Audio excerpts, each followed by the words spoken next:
अक्सर पूर्व प्रधानमंत्री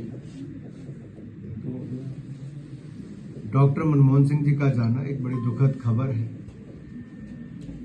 वो एक ऐसे व्यक्ति थे जो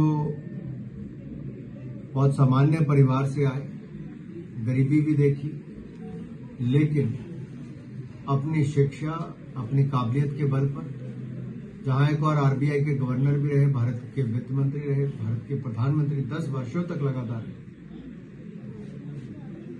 और देश और दुनिया में अपनी सेवाएं देकर बड़ा योगदान उनका भारत के विकास के प्रति है। और वही अगर मैं उनकी व्यक्तिगत बात भी करूं तो बहुत मधुर स्वभाव के थे। प्रधानमंत्री रहते हुए जब व्यक्तिगत रूप से मिलना तो पूछते थे प्रोफेसर साहब कैसे हैं। प्रेम कुमार धूमल जी को प्रोफेसर साहब ही कहते थे, प्रोफेसर प्रेम कैसे हैं, ऐसा पूछते थे।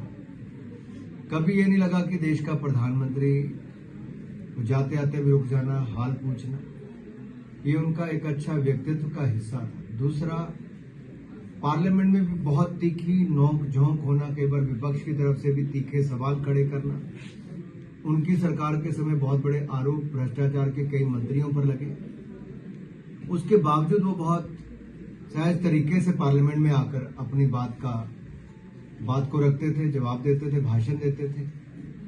और जो कोई उम्मीद नहीं करता था, मनमोहन जी कई बार डॉक्टर साहब शेरो शायरी में भी तंज कसने का काम या जवाब देने का काम करते थे। मुझे आज भी याद है, सुषमा जी ने बहुत तेज तरार भाषण किया, बहुत शेरो शायरी भी की, तो मनमोहन सिंह जी ने भी वापस आकर उसी तरीके से बहुत सादगी भरे तरीके से अपनी बात रखी, साधारण तरीके, लेकिन शेरो शायरी के साथ उन्होंने भी, और सब लोग हैरान थे कि डॉक्टर साहब भी शेरो शायरी कर रहे हैं। तो बहुत सारे पहलू थे उनके व्यक्तित्व के।